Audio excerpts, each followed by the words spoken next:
और इन्हीं नारायण के जप से जो आफत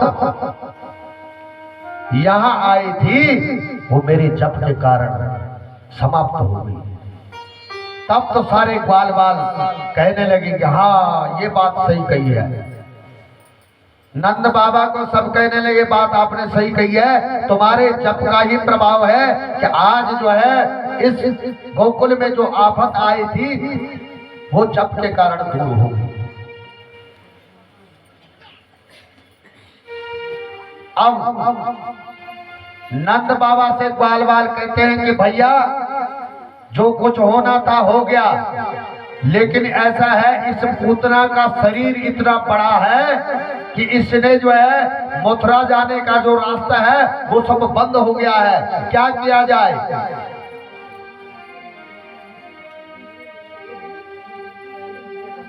नंद बाबा ने कहा कि एक काम करो,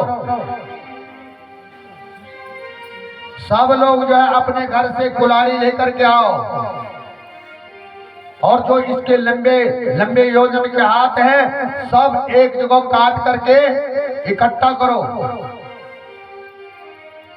और जितने वृक्ष टूट गए थे वह सब इसके ऊपर डाल दो और उनमें आग लगा दो। सो ब्रजवासी जो है कुल्हाड़ी फरसा लेकर के पूतना के लंबे चौड़े हाथ पैर काट के एक जगह किए और जो वृक्ष टूटे हुए थे पूतना के ऊपर पटक दिए और जैसे ही उनमें आग लगाए पूतना का देह जब दग्ध होने लग गया तो वहां ऐसी दिव्य सुगंध निकली कि पूरा ब्रजमंडल सुगंधित हो गया। परीक्षित जी चौंके, महाराज पूतना जैसी पापनी के दग्ध होने पर उसके शरीर से सुगंध कैसे आ गई।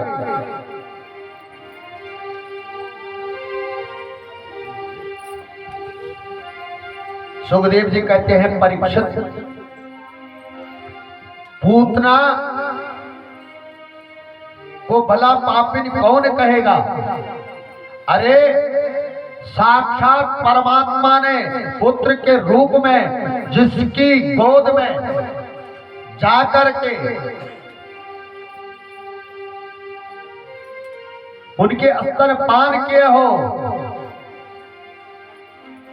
वो पापनी कहने योग्य होगी।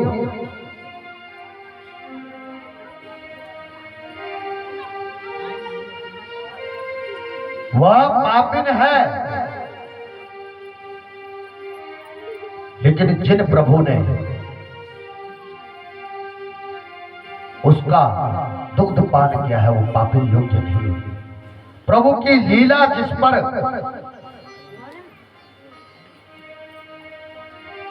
हो जाए, कब हो जाए, कैसे हो जाए, कोई पता नहीं। पूतना में एक भी सद्गुण नहीं है। इसका पूरा परिचय सुनो परीक्षित। पूतना कैसी है कि पूतना लोक बालाग्नि राक्षसे रुद्रासना जिगांसया विहरे तनम दत्वा प्रसंगते। क्या कहा, इसमें एक भी गुण अच्छा नहीं। कितना बुरा। पूतना का मतलब जो बच्चों को ही उठा करके ले जाए वह पूतना, अर्थात पवित्रता का भी जिसमें तनिक भी ना हो वह पूतना। नाम भी बुरा, काम भी अच्छा नहीं करती। पहले बच्चों को उठा ले जाती, बाद में उनको मार देती। खानदान भी अच्छा नहीं है,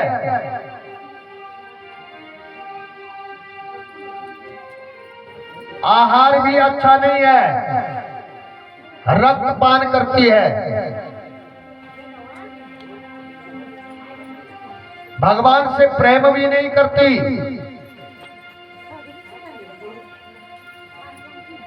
बल्कि भगवान को मारने के दुर्भाग्य भावना से प्रेरित होकर के आई। बताओ, एक भी अच्छाई नहीं है पूतना में, एक भी अच्छाई नजर नहीं आती है। नाम भी अच्छा नहीं, काम भी अच्छा नहीं, कुल भी अच्छा नहीं, आहार भी अच्छा नहीं, व्यवहार भी अच्छा नहीं, किंतु न जाने कौन से गुण पर दया नहीं जाती।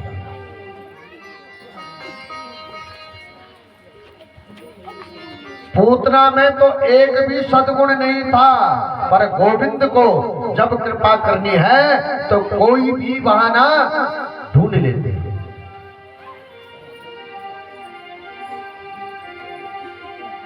भगवान कोई भी बहाना ढूंढ लेते हैं। जैसे क्रोधी के स्वभाव में क्रोध भरा है, बात बात पर आंखें लाल हो जाती है उसकी, ऐसे ही भगवान का श्री विग्रह कृपामय है।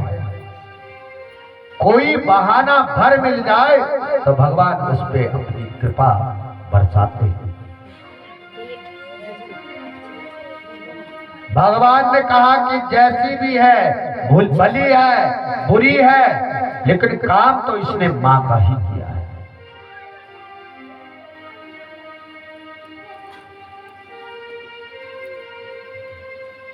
इसलिए भगवान ने आज जो गति यशोदा को बाद में मिलने वाली है, जो गति यशोदा को बाद में मिलेगी, वो गति आज भगवान ने पहले पूतना को दे दी। ये कृपा तत्व हुआ है।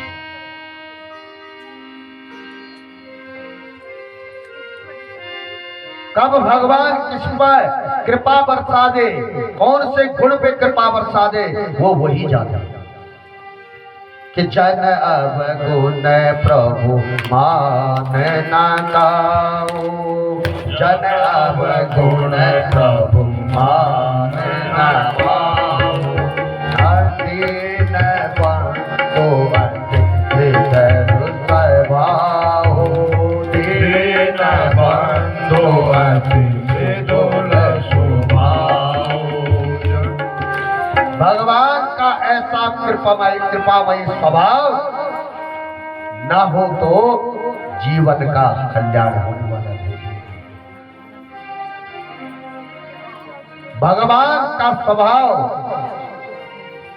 कृपामयी है। जीव को कर्म का ही फल मिलता है और जीव को भगवान अपने कर्मों का फल अवश्य देते हैं। इसीलिए कर्मण्येवाधिकारस्ते मा फलेषु कदाचन। जीव मात्र का उद्देश्य क्या होना चाहिए, कर्म क्या होना चाहिए, अपना कर्म अवश्य करे। और कहते हैं कि जो कर्म करता है उससे फल भी अवश्य मिलती है। तो जीव के लिए भगवान कहते हैं कि तू कर्म कर, फल की चिंता मत कर। लेकिन आज कर्म प्रधान नहीं है, पहले फल प्रधान है कि इसके करने से मुझे क्या फल प्राप्त होगा।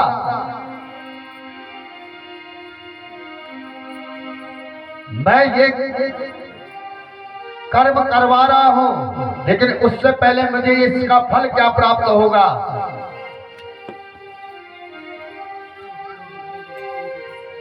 भगवान तो बस निमित्त ढूंढते हैं और तुरंत कृपा बरसा देते हैं।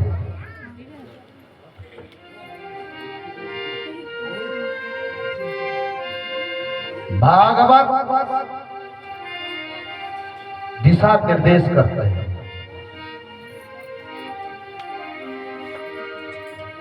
हम और आप तो केवल निमित्त मात्र हैं। हमको तो कथा कहने के लिए, कर्मकांड करने के लिए एक निमित्त बनाया है।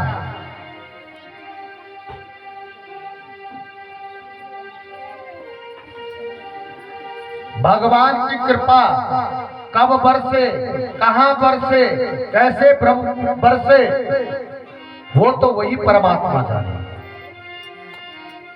भगवान को का अगर स्वभाव कृपामयी नहीं होता, भगवान का स्वभाव अगर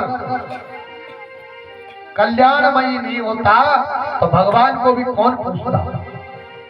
कोई पूछता? भगवान अगर कृपामयी नहीं होते तो कोई पूछने वाला नहीं होता, उनकी भी दुकान बंद हो जाती। इसलिए भगवान को तो कृपामयी बनना आवश्यक है। और उनके स्वभाव में भगवान तो अपने आप ही कृपामयी है, दयालु है। इसलिए तो हम पे दया करते हैं, मानवों का कल्याण करते हैं।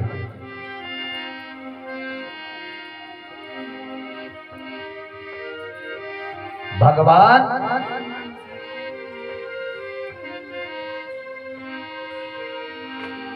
इसीलिए तो भगवान सब पे कृपा बरसाते हैं। तो भगवान ने यहाँ पूतना पर भी अपनी कृपा बरसाई।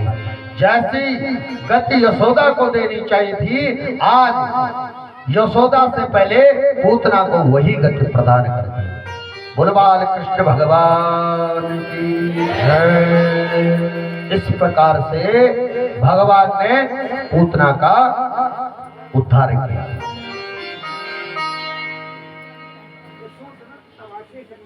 आज भगवान धीरे धीरे बड़े हुए, तो भगवान राक्षस कंस भेजता गया, और जितने राक्षस भेजे भगवान उनका एक एक करके उद्धार करते हैं। भगवान ने जैसे ही पूतना का उद्धार किया,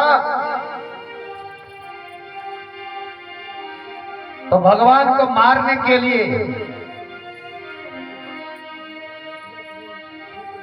कंस ने एक और राक्षस भेजा, जिसका नाम था सकटासुर।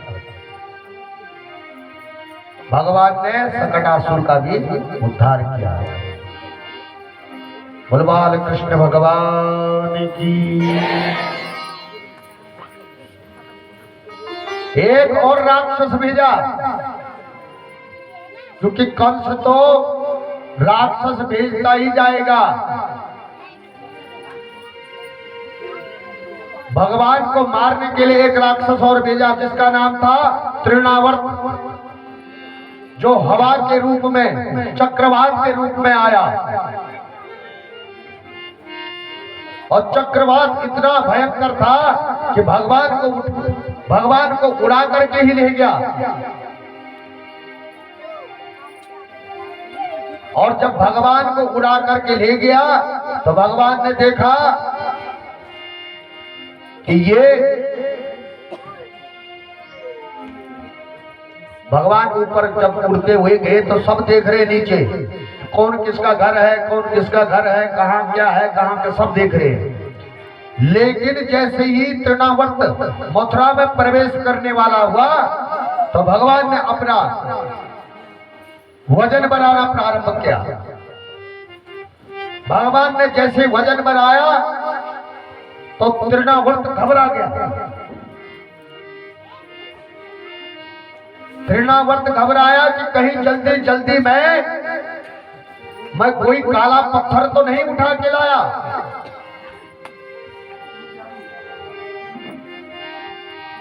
भगवान को हंसी आए उस तृणावर्त को देख करके कि ये मूर्ख,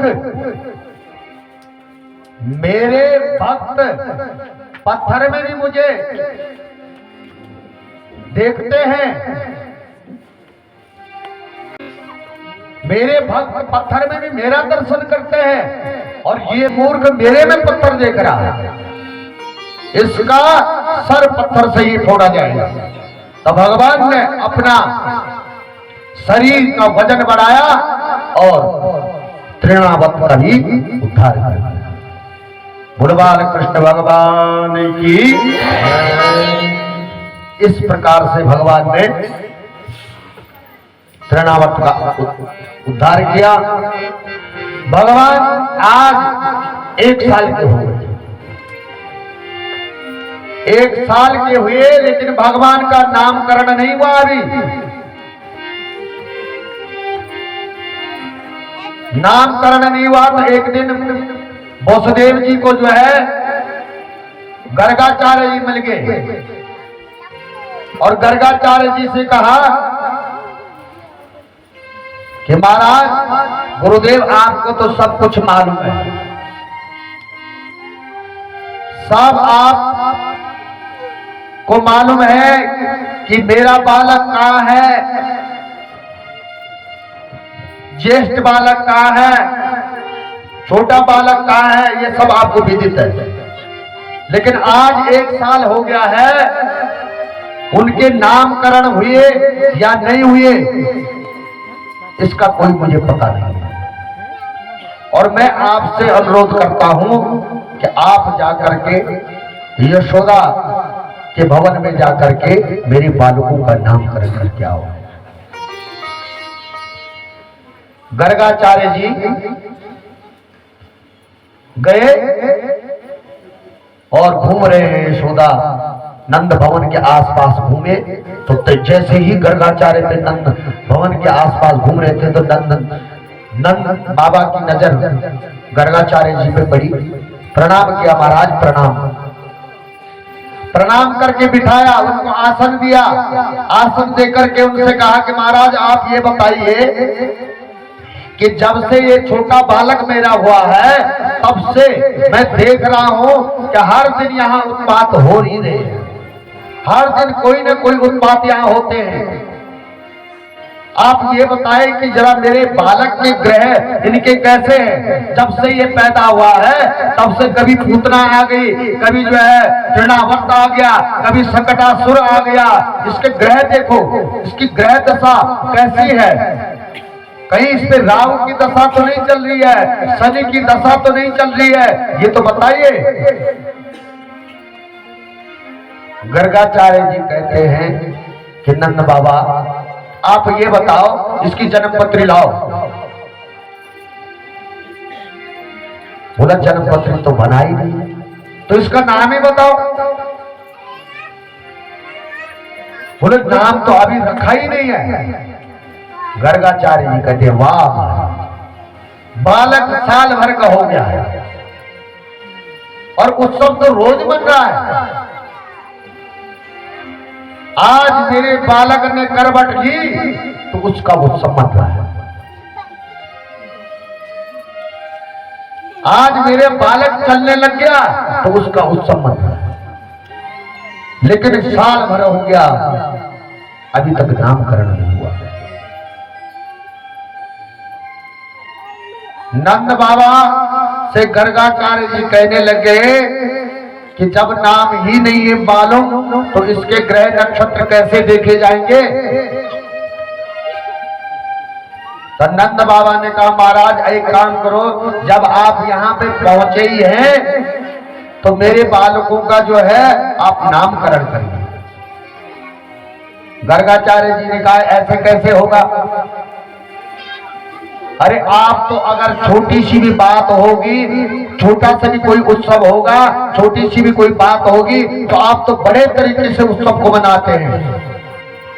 और अगर मैंने नामकरण किया और तुमने जो है सारे ब्रजवासियों को बुला दिया, भंडारे लगा दिए, तो मैं तो आपको पता होना चाहिए कि मैं जो आचार्य हूं, जो मैं कुल पुरोहित हूं, वो